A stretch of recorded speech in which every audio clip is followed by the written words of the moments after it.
봄가뭄이 충격이라 아마 여러분들도 현장에서 다 느끼셨을 거예요. 때문에 채소값이 폭등할 거다. 이거는 뭐 당연한 거 아닐까 싶어요. 실제로 말입니다. 농촌경제연구원에서 보고서를 하나 냈습니다.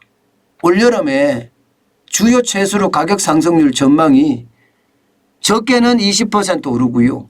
많게는 60% 오른다는 이야기예요. 심지어 말입니다. 심지어 이게 양념류 있잖아요. 양파, 마늘, 대파 같은 거. 이쪽은 진짜 심각해진다는 거예요. 60%가 아니라 70%까지도 대폭 오른다 이렇게까지 이야기합니다. 그만큼 봄가뭄이 심각했고요. 그 여파가 여름에 나타날 거라는 겁니다. 저는 이런 것을 보면서 말입니다. 봄가뭄이 심각하다고 할 때 왜 4대 강의 수문은 다 개방했는지 4대 강에 물이라도 남아 있었으면 이 봄가뭄이라도 해결했을 거 아니에요. 근데 왜 이런 자료들은 이런 보도 자료들은 안 나오죠. 실제 말입니다. 금강 같은 경우는 금강 발음이 좀 안 되네요. 금강 같은 경우는 난리도 아니라고 그랬거든요. 이게 수문만 좀 막아놓고 물이라도 고여 있었으면 퍼서 양수기로 이게 봄가뭄이라 좀 해결할 수 있었다고 이야기를 하는데 이게 수중 보마다 다 철거한다고 난리고 보는 다 개방을 해서 물은 다 흘러내버렸으니 가뭄이 와도 뭐 대책이 없는 거예요. 이런 대책에 대한 거 정확하게 저는 조사를 해서 현실에 맞게 발표를 해야죠. 그리고 가뭄을 막았어야죠. 이 가뭄이 이렇게까지 드니까 여러분 우리 서민의 삶만 팍팍해지는 겁니다. 지금 많이 올라가는 것은 진짜 분명해 보이거든요. 근데 과일로 예를 들게요. 과일로 예를 들면요. 6월에 주요 과일 도매 예측 상승률입니다. 수박만 하더라도 21%에서 31.6%까지 올라간다. 거봉 포도입니다. 25%. 델라웨어 포도입니다. 20%입니다. 감귤 3kg도 16%가 올라가고요. 후지사가 10kg은 10%까지 11%까지 올라간다고 이야기할 정도로 지금 계속 올라가고 있습니다. 실제 말입니다. 수박 외에도요. 자, 감자가 장난 아닌데요. 지난 6월에 19,000원 선에서 도매 가격이 형성됐습니다. 지난 6월에. 그런데 올해는요. 3만 원에서 33,000원이에요. 3만 원에서 33,000원. 벌써 70% 올라갔습니다. 벌써 70%. 근데 6월, 7월에 가면 어떻게 될까? 7월에 가면 더 올라가겠죠?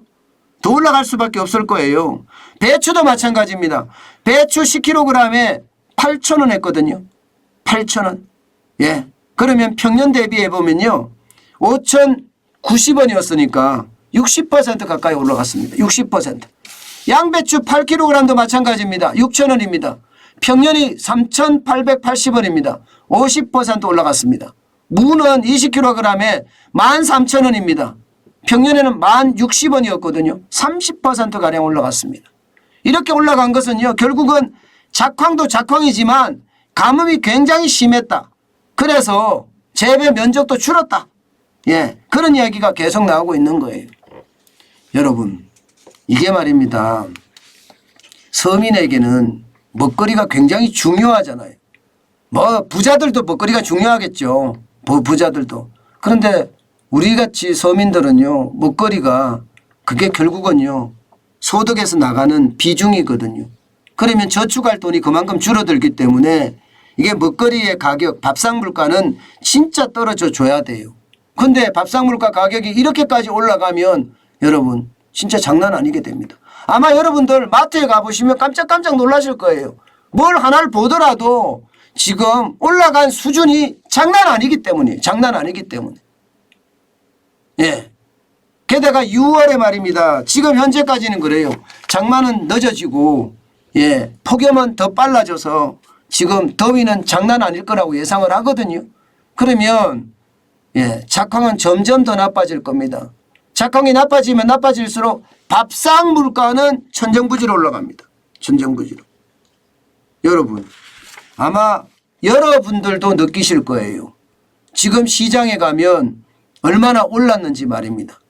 작년 대비해서 비교할 바가 아닙니다. 왜 비교할 바가 아니냐. 여러분도 잘 아시잖아요. 한번 살려고 하면 있잖아요.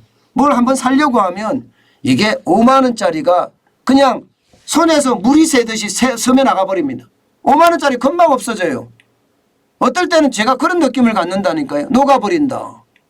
옛날에 삼겹살을 먹으러 가더라도요. 뭐 5만 원에서 10만 원이면 일가족 5명이 충분히 먹었어요. 충분히 먹었어요. 지금요 10만 원 택도 없습니다. 네, 10만 원 택도 없습니다. 지금은 적어도 15만 원이고요. 조금 많이 먹는 데는 20만 원이에요. 옛날에 소고기 먹는 그런 수준까지 올라갔어요. 그만큼 말입니다. 물가 장난 아니다. 더 큰 문제는 자영업자들이 괜찮을까 하는 문제예요. 여러분도 알다시피 채소값이 이렇게 올라가면 이게 식당하는 사람들에게는 최악이거든요. 그런 최악이 점점 다가오고 있다 이런 생각밖에 저는 들지 않습니다. 예, 그만큼 상황이 나쁘다 이런 얘기입니다. 여러분 이게 물가 폭등은 진짜 하느님도 막지 못한다고 이야기하더니 그게 현실이 돼가고 있는 상황이 너무 안타깝습니다. 저는 적재적소에 이게 국민들 위에 군림하려고 하면요 계속 현장과 정책이 엇박자가 납니다. 엇박기가 나요. 근데 현장을 자꾸 돌아보면서 이게 뭐 쇼할 필요 없습니다. 경제부총리 정도 되면요 그냥 시간 있을 때마다 뭐 시골에서 농사 짓는 친구들도 있을 거고 하잖아요. 직접 물어보세요. 직접. 마트에서 뭐 임원하고 있는 사람들도 있을 거예요. 직접 물어보세요. 만나서. 쇼하지 말고요. 쇼는요 그냥 문재인 정부에서 끝내자고요. 이제는 실질을 가지고 국민들에게 도움되는 정책을 펴자고요. 저는 그게 가장 지금 중요한 정책이라고 저는 생각을 합니다. 현장에 딱 맞는 정책 말입니다.